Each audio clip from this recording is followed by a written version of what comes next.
welcome everybody to another edition of Hassel's Review, or as a good friend of the show, Big Rob of Big Rob's House of Entertainment and No Chinese Food likes to say, my spoiler-ridden review. So yes, there will be spoilers. Much like a Mortal Kombat, there will be blood, there will be spoilers. So with that being said, this week we're going to do the 60th anniversary episode of Doctor Who, the first of 3 installments. Come on this last Saturday. If you have Disney Plus, it's there for free. You don't have to have the BBC, and that is British Broadcast Channel, not what you may be thinking. But you don't have to have the British Broadcasting Channel to watch it. It is on Disney Plus. If you have the Disney Plus and you're a Doctor Who fan, like many of us are, I got a TARDIS on my arm here. It happens. So, the first of 3 1-hour episodes, or maybe they were an hour and a half. I don't remember. It was timey-wimey, one of those deals. However, I regress. How fucking cool was it to see David Tennant to return as the Doctor? David Tennant, for those of you who are Doctor Who fans, he was the 10th Doctor.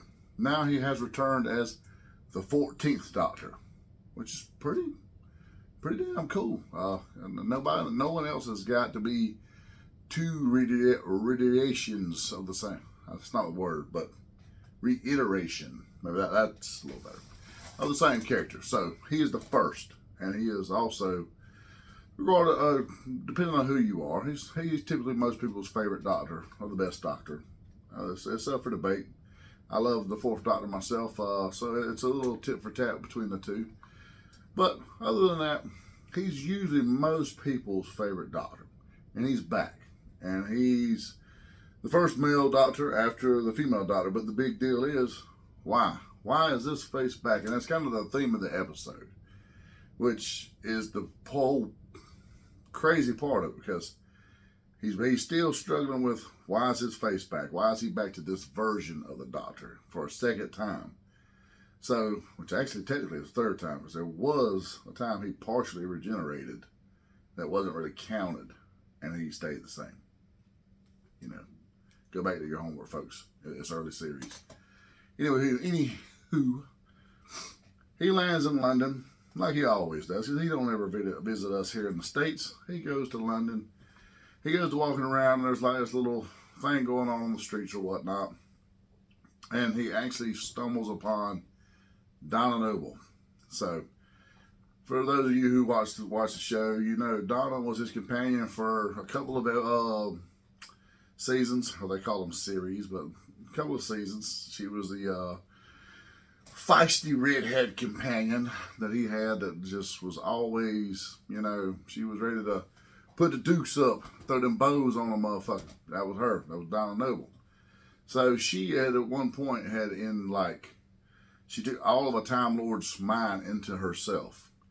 And in doing so, it was too much for a human brain. I mean, they got 2 hearts, and so of course their brain is far more, a little more in-depth than ours. Let's just say that.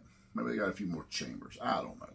Either way, she took way too much in. So the only way to save her at that time was to take all of her memory of the Doctor and their adventures and everything away from her. If she were to ever see the Doctor again and remember him, that's the loophole. Because they always said the best, if she ever sees him again, she's going to die, because she would remember. However, she doesn't really remember. It takes a bit for her to remember. They did a good job. Which was the one thing that kind of threw me for a loop for the majority of this episode. I kind of was like, why is she not remembering? And she runs into him in the street, and she calls him a skinny man, and she belittles him a little bit, and you kind of get a whole thing. Well, by the time there's a spaceship, it crashes. And as the spaceship's crashing, Donna and her daughter, who makes all these little stuffed creatures. So, the daughter sees it. Donna does not. And she doesn't believe none of this stuff. And it's just a mess. Well, he helps them get off the street and whatnot. Then he goes to investigate or whatnot. Donna and her daughter go back to their house, and you kind of find out that Donna had apparently at some point in time won a large sum of money. We're talking millions. And gives it away. She gave it away to charity. Just give it away. And they're like struggling financially, her and her husband, who was a really cool cat that the doctor got into the cab of. He's a taxi cab driver. The doctor ended up in his cab, of all people's cab, and he's telling him about how he's married to Donna and, you know, their daughter Rose. Another little string in there. Their daughter Rose, who is a lovely young actress, and she becomes a vital portion of the show. So they go back to their home, and the doctor goes about his business because he's going to investigate this spaceship that is seemingly crash landed. But then it's right up in this building. Unit is there. Not your unit, but the unit that is actually the British Secret Service or whatever the hell they are. They deal with Doctor Who shit. Unit. So they're there, and he goes there, and he's sneaking around or whatever, and this chick is, and I don't remember her. I don't know, maybe if I didn't watch a lot of the last Doctor that had the female Dr. Jodie Whittaker or whatever her name was. I apologize. She just didn't interest me. The character seemed to be getting a little too woke for me at that point, so I didn't watch. So I'm sorry. I've seen 1 or 2 episodes. She's a lovely chick, and she seemed to do a great job, just not my doctor. So I'm not sure if this chick that's the head of unit now, she's in a wheelchair, but somehow or another, she crosses her legs at one point while she's talking to the doctor, which was a little off-putting to see a wheelchair-bound person just crossing her legs, with ease. I'm talking like Basic Instinct style. So I don't know. I mean, I get it. Not everyone that is in a wheelchair is completely paralyzed. Maybe she just has a bad limp. I don't know. But she's there, and she recognizes the doctor. They have a brief conversation, and then that's when he tells her this space shuttle did not crash land. It made a landing. It purposely landed here, but it was some gunfire on it. And then, that's when he realized there was an escape pod. So you get back over to where Donna's family is. And when you get over there, they have the daughter and her little young buddy or whatever from the neighborhood. He's a little Indian guy. So that's where you really realize that this girl is young. Like, just looking at her, she did not appear young. She looked to be 18 or so, like most doctors' companions.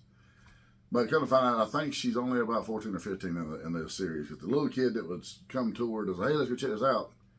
He screams 14-year-old. He screams 14-year-old. So there's that. They go to find the capsule. Well, they go off and they see it and all this cool stuff. Well, whatever was inside, it's done gone. So you're like, ooh, what's going on? The unit is there, once again. Well, by the time you see a couple of members of the unit get like some weird eyes. Says, and at the time you don't realize it's mind control. It's like, oh, is there like a space entity in there that comes out in specter form and has possessed them? What's going on here? And very quickly you realize, okay, they're taken over by bad guys. Well, then we get introduced into some more space creatures. They look like giant, almost like giant grasshoppers. They're huge, big size things, huge red eyes. I will say the eyes on that looked a bit cheesy. Doctor Who is always hit and miss with the space creatures. They're either one, they look really badass and the makeup's there, or the visual effects is there, or they look cheesy as fuck. It's just the nature of Doctor Who. Maybe it's the magic of Doctor Who. Maybe that's what draws us in, is that right there. I'm not sure. They look a little cheesy. But they appear to be the aggressors. They're chasing after whatever's inside of this escape pod. Well, as Rose is going back down the alley to go back to her home, because she hears something, she stumbles upon, in the trash, this large furry creature who introduces himself as Meep. That's right, folks. Meep. And Meep looks fucking adorable. No shit. He is just, well, I'll get to that later. It is just adorable. It's just a little beauty. Got the big eyes. It looks like almost like a big mogwai. so to speak. But it's roughly around the neighborhood of 3 to 3.5 foot. So it's pretty big mogwai. And he's soft spoken. He's got a little hurt paw, but he wouldn't show the paw, so to speak. He shows it, but he wouldn't let her touch it. Well, she helps him get out of there because she thinks these grasshoppers are pretty much after it. Well, she takes the meat back to her room and she's trying to hide it or whatever. And that's when Donna goes upstairs and she hides him. And there's all these stuffed critters that, you know, Rose has done over time. And later in the episode, you're going to realize that each one of them represent a former Doctor Who villain, which is really cool later in the episode when you have this big revelation. But Meep is like in the middle of these guys. And Donna's like, wow, you did a really good job with the eyes on this one. And she pokes the eye and it blinks. And when it does, she's like, what the fuck? So she's freaking out about an alien being in her house. And Meep's trying to be just, oh, I'm Meep, and all this good shit. And appeared to be such a sweet little feller. And that's when the doctor shows up. Because the doctor realizes what's going on. So he shows up there. And the mom, not Donna the mom, but the grandmother, Donna's mother, she knows the doctor. She's the person that remembers it. And the grandfather, who was in all the seasons prior, you know, part of the reason why the damn doctor had to regenerate, fart. He spoke of a few times, you know, and finally she's like, no, you're not coming in here. And he's like, no, I got to come in here. And she's like, no, you're not coming in here. Well, he finally gets in the house and Donna's like, why is this skinny man back in my home? And they're all kind of going at it. And by the time the big bug eyes, they get their units there, and it's like they're caught in this crossfire. And you're like, holy shit. So they're trying to think, they're wanting to help the Meep get away. Now the doctor uses his sonic screwdriver to do some really cool force field shit. I don't recall seeing this in the past. Maybe it's new, maybe I've just drank through the episode that happened. I'm not sure. Speaking of drinking, check a beer for the working man. So he puts these really cool force fields up with a sonic screwdriver. They go upstairs. There's really no escape. I never understood why in any horror movie, action movie, sci-fi, why the fuck do you run upstairs to get away from something? There is no escape from upstairs other than jumping out the fucking window Michael Myers style. And you're not Michael Myers. You're not taking 6 slugs to the chest and getting the fuck up from a 2-story fall. Ain't happening, folks. So why do it? Anywho, they do. So I'm assuming maybe the homes are so close together they're literally butted next to one another. So you go up into the attic and they're about to be busted into. So the doctor uses his sonic screwdriver to start busting through the brick of the attic. And apparently the homes are butted next to one another. So when the concrete and brick go down, they just slide through the next person's attic. They keep going until they get a couple houses down. They get the hell out of there. They bolt. Well, they get into the car and they try to haul ass. Well, Unitons is out there and the space creatures are out there. And they're shooting at them. Well, the whole time they're being shot at, I'm like looking, car's not taking any damage. So that was when I was like, ooh, they got some kind of special car? And I'm thinking, maybe that's a new effect of the sonic screwdriver. Maybe it's something, you know, or maybe it's a wizard. I don't know. Looked weird. They get the fuck away. Well, by the time they get away, the doctor starts inspecting the car and he realizes, no, there's not no damage here. So he's like, ooh, what's going on? Because they pulled up in this like garage. Well, by the time the 2 bug creatures show up, so this is where it gets a little weird. So the doctor pulls out this old British wig with the, you know, little curls, George Washington style shits. Throws it on, and he invokes some sort of martial court type deal that apparently a Time Lord or a high-ranking member of Space Society, I suppose, has the honor of doing. And he doesn't. They're not allowed to shoot any weapons during this. It's kind of like a parlay until they can come to terms with what's going on. And the Meep has spun this story about how these creatures are after him for his fur. He's a precious little creature. I mean, you just want to hug the shit out of him. It's adorable. Even I do, and I'm an asshole. But, so he has spun this story about how they want to kill the Meeps for their fur, this, that, and the other. Well, then he goes to talking to the bug-eye creatures, and they introduce themselves, and they're actually well-spoken things. I was like, okay, this is a little different. Wasn't expecting that. And the doctor says, I noticed that there's no debris, no dust, no knocks, or nothing on the car. That means you had your gun set to stun. So if you're out to kill this creature, why did you have your guns out for stun? He says you want to kill him. And then he's like, somebody's like, of course, Donna or Rose, one, I forget which. He goes, how are you just assume it's a he? And he says, oh, I forget. He, she, they. I mean, he plays on the woke shit. And I was like, oh, come on, let's don't do this. And the meat lets you know that its race just considers itself a meat. They don't really have to say. They don't use pronouns or terms or whatever the hell. So there's that.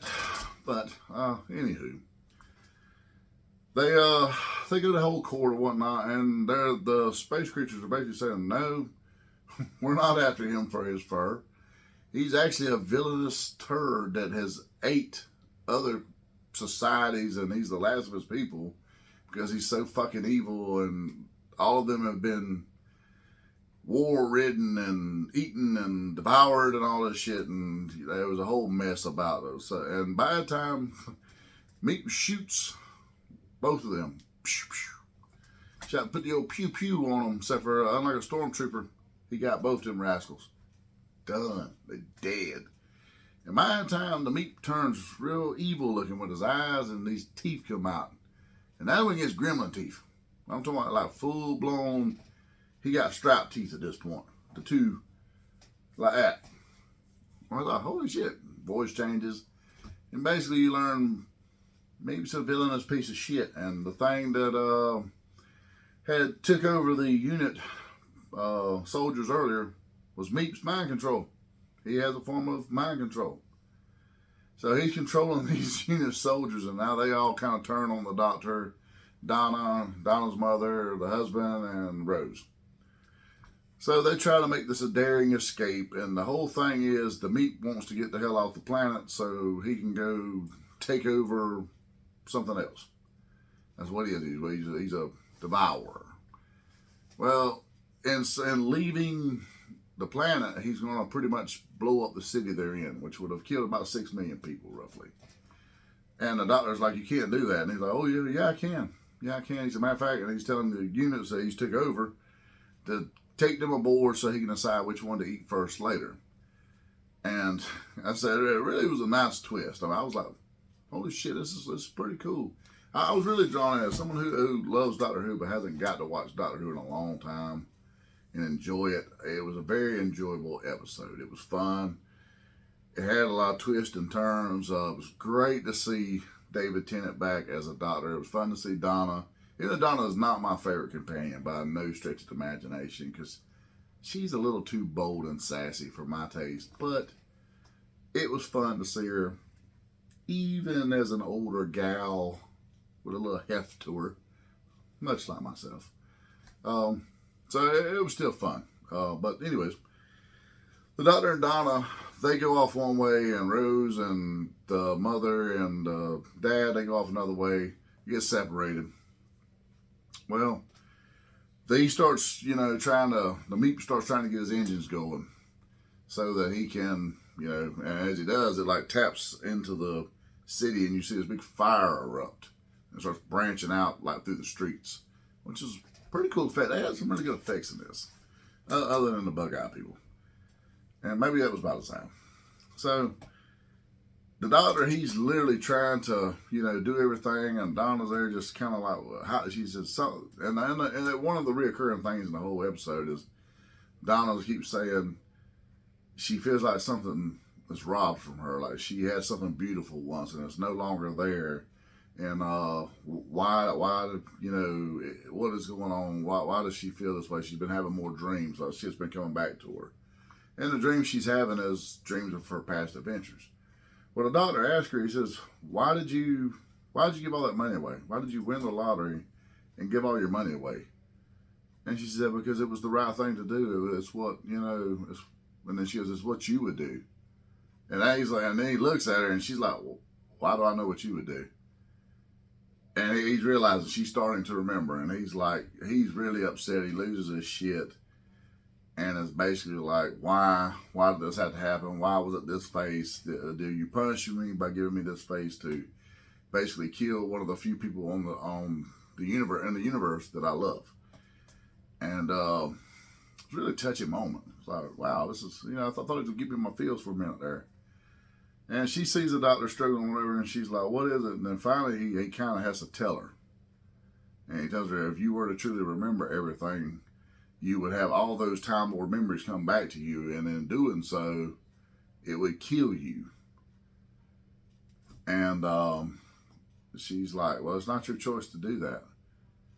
And she's like, I can help you. And basically, he finally realizes her stubborn ass ain't going to stop.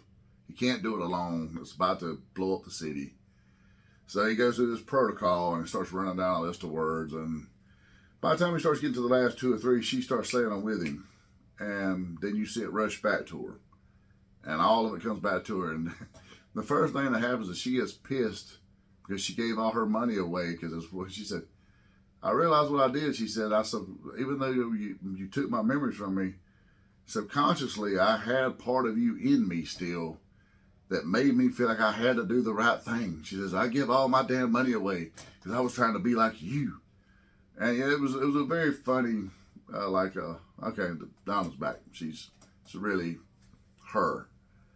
And together they start going through the motions to pretty much throw a good wrench in the Meep's escape plan. So it pretty much saves the city.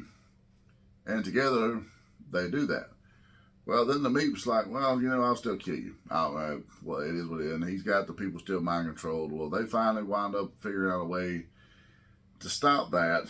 And the Meep tries to get away at this point, and they don't. He tries to blast off, but they catch him. Unit captures him. They got him in holding, and he's like making all these threats about he's going to get free. And when he does, he'll eat everyone there, and he will destroy the planet, and so forth and so on. So it's actually a new villain for later down the pike. They can always dig the Meep back out now, which is pretty cool. But come to find out, he's like wondering why Rose didn't automatically die, because like she falls down like she's gonna die, but she didn't. She like opens her eyes, like, oh shit, I'm alive. And kind of find out, this is the cool part. Seeing as a Time Lord has 2 hearts. When she had all that inside of her and was pregnant, 2 hearts. So part of that went to her daughter, which is why her daughter was always doing weird things and seeing things and being such an imaginary adventurer and special, so to speak. And also thus Rose, the name. That was pretty cool. I like that. And that's when it shows you that every one of the little stuffed creatures she done in her shop was one of the villains, because subconsciously she had Time Lord memories and she didn't know why. Neither one of them did. But Donna had shared it with her, thus making it no longer too much for one person, which is a pretty cool twist. But then they both look at him and they got to talking to him and they say, we're going to do something that the reason why you male Time Lords are different than female is because we can do something, or we will do something. We're willing to do something you're not. And they release it. Like they hold their hands and they both look like they're going to regenerate. And they just release all their Time Lord energy into the atmosphere. Thus, going back to being normal. For the first time ever, young Rose is normal. She's not, I guess, a partial Time Lord in disguise. She's not knowing it. Donna, she has her memories back, but she doesn't have to worry about dying at this point. So you think, okay, we're going to get our happily ever after here. And, the doctor wants to see Grandpa. Because he got really upset earlier in the episode when he thought he had passed away. And he's like, can I see him? And the grandmother's like, hell no. Yeah, and they're like, look, you know how special it'll be. He's had to hold all these secrets in for the last 15 years. He can finally let them out. You know how much it'll mean to him. So they finally talk her into it, and Rose wants to get in there and First thing Don's like, no, you'll get in there, and next thing you know, you won't come back for X amount of time. You'll be on Mars, and they got to like talk about some mission they done once. It was like, because that happened. It was pretty cool little nod. And finally, Don was like, I'll go with you, and we'll go meet Granddad, and then we'll be right back. So they go inside the TARDIS, and the TARDIS is completely redesigned. It is still much like this TARDIS on the outside. However, it's bigger on the inside, and it is different this time. It looks very, very much like, in a way, the Fourth Doctor's TARDIS. It's just white with big ovals, very huge, oval shaped. It was really cool looking. I liked it. Well, the Doctor, says, okay, and he's setting his course. Well, the dumbass gives Donna a cup of coffee. Or tea, or it's probably tea. It's a British show, so it's probably tea. He gives her a cup of hot something. And of course, she's running her mouth and she got it in her hand, and next thing you know, she does this. Spoosh, boom. The TARDIS goes haywire, it goes crazy. And the mother or grandmother is instantly like, no, I knew this was going to happen. And of course, anyone who knowed Doctor Who knew that was going to happen as well. They can't just go somewhere. Donna even knew this was going to happen. I almost wonder if that bitch didn't do it intentionally. However, gone. You don't know where the hell they went. That's how the episode ends. Like, where in time or space are they? Time and space is a little timey-wimey, wibbly-wobbly, however you want to put it. So, they disperse, they're gone. End of the episode.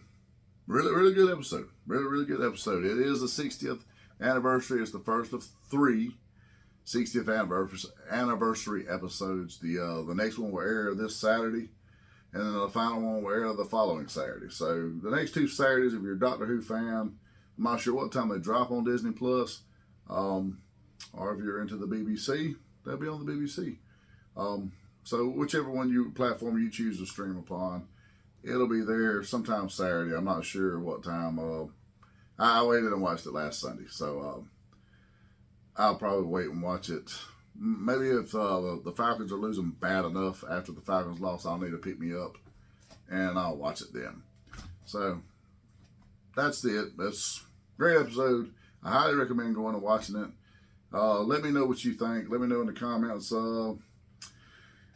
Like, subscribe, share, please, as always.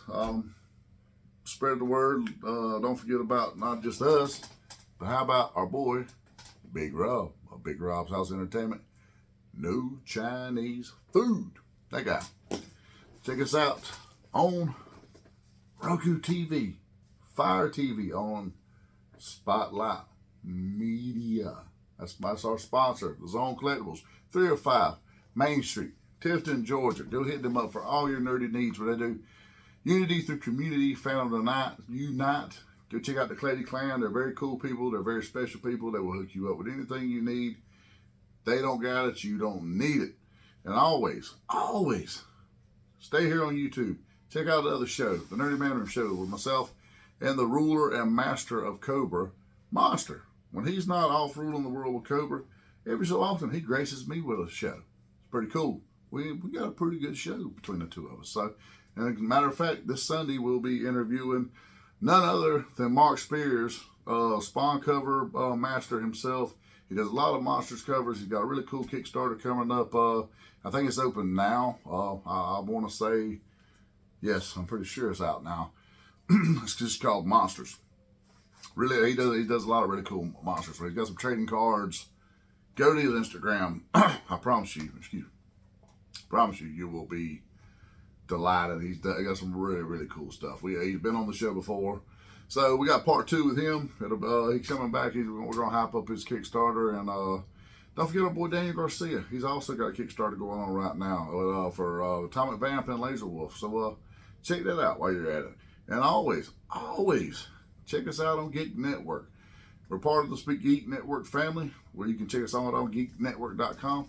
And while you're there, check out some of our friends and family there. Chris Daly, several other guys and gals on there do some really, really great reviews, interviews, things of this nature. So always go check them out on there and check us out. So spread the word, like, subscribe, share, hit the bell so you get all the updates when this asshole or me and Monster both put something on here. Or if you just want to say, hey, fuck you, I'm open to that. That's fine. So, till then, stay free of the TARDIS because it's always bigger on the inside.